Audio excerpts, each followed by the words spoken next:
Hey everybody, welcome to Pack 1 Pick 1 number 228 on the Mana Leek. I'm John as always, and we have a pack of Mystery Booster today. That's right, Mystery Booster is out. I drafted it on Friday and it was ludicrously fun. It wasn't unstable fun, but it was super fun. I can't wait to do more. Who knows when I will because of the world outside right now. But we're going to open this pack at least, see what's in it, and see what we would take Pack 1 Pick 1 if this was a draft. Now, over at patreon.com/manaleek, if you become a backer at the $5 level or above, you get your chance to get all the cards, none of the cards, some of the cards out of each pack this week, including this pack, which is going to go to Squeaky El Lobo. So let's crack this pack and see what's in it and see what we would pick. This, of course, will take a little bit longer to talk because it's going to be a whole lot of text, a whole lot of cards that maybe I haven't seen before. But let's see. Well, of course, I have seen a Prowling Caracal. Prowling Caracal is 1 and a white for a creature cat. It's a 3/1 with vanilla text from Ravnica Allegiance. It's obviously not a first pick. It's an okay filler card, especially in a Chaos draft, but you're going to pick this up way later.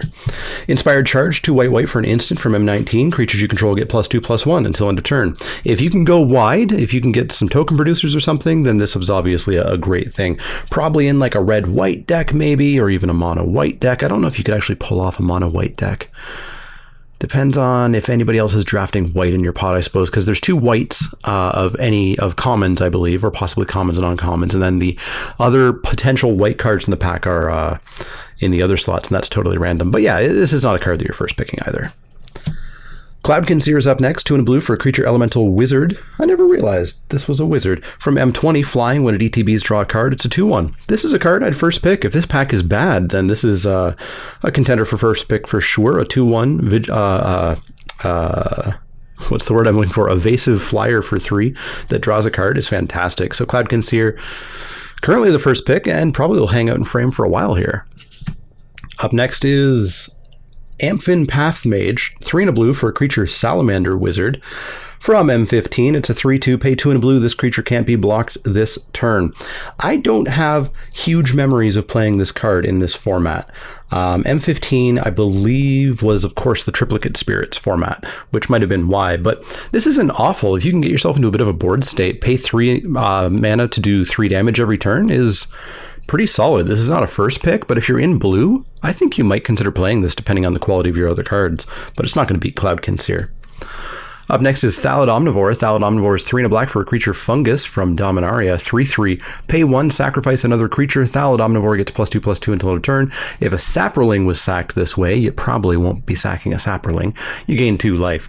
3/3 for 4 that has a very cheap sack outlet. Could have some versatility. You're going to have a whole bunch of reasons to do that. And of course, this set is so huge that while there are cards that would go well with this, you're just not remotely guaranteed to have them in your pod or in the next pod, or even in the next pod after that.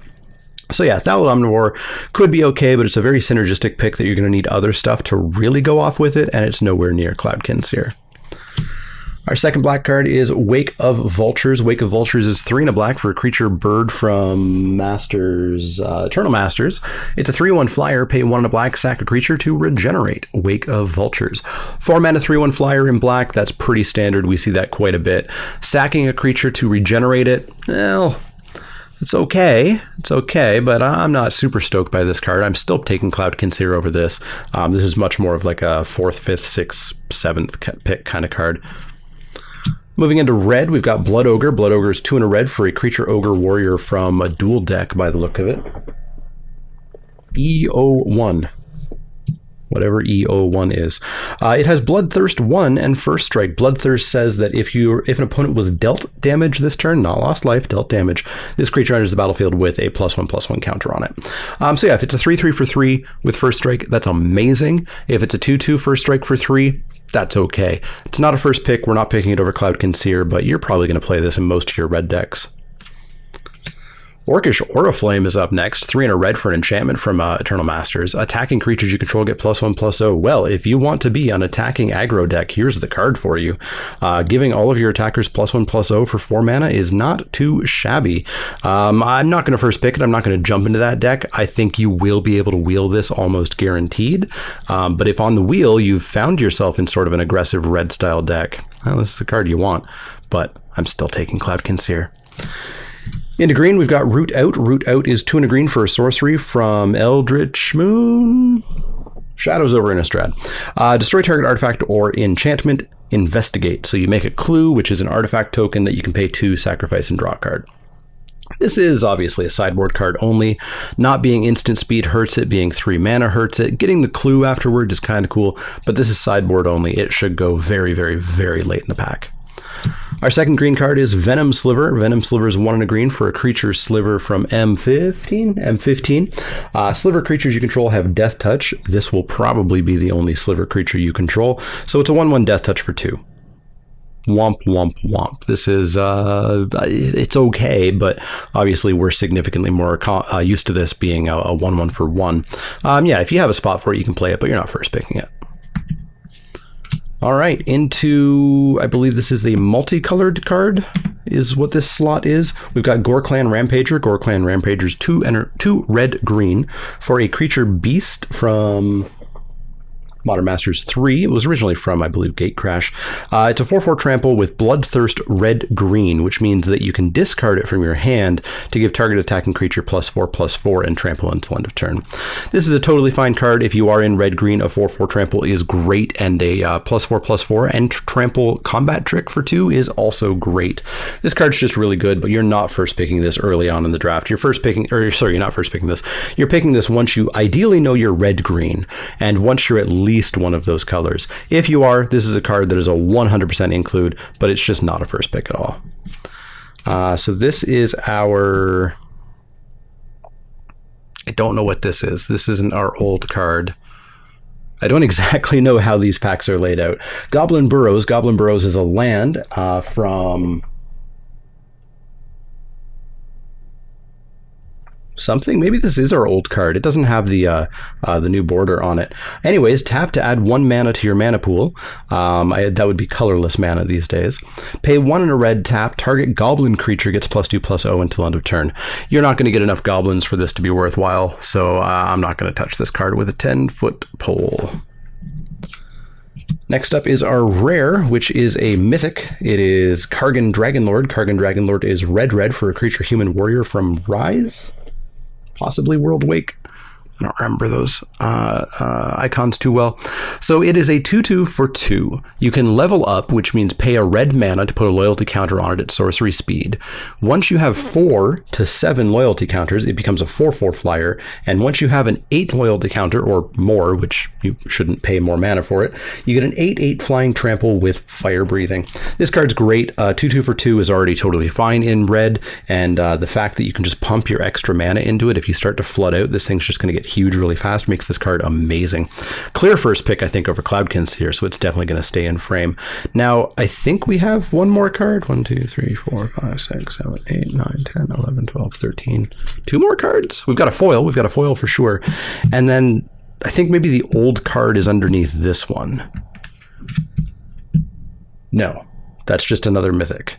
I don't understand how these cards work. Star of Extinction. Star of Extinction is 5 red for a sorcery. At Mythic, destroy target land. Star of Extinction deals 20 damage to each creature and each planeswalker. Obviously, it's a board wipe. It's going to kill literally everything with a little tiny dash of land destruction on turn 7 or later, which doesn't matter. This card's not very good. No red deck wants a 7-drop. No red deck wants a 7-drop that's going to reset the board symmetrically. Star of Extinction is just not a good card for limited. I'm not remotely considering picking this. Our foil is Luma Thread Field from, that's Future Sight, because it's got the weird border. So it's 1 and a white for an enchantment. Creatures you control get +0/+1.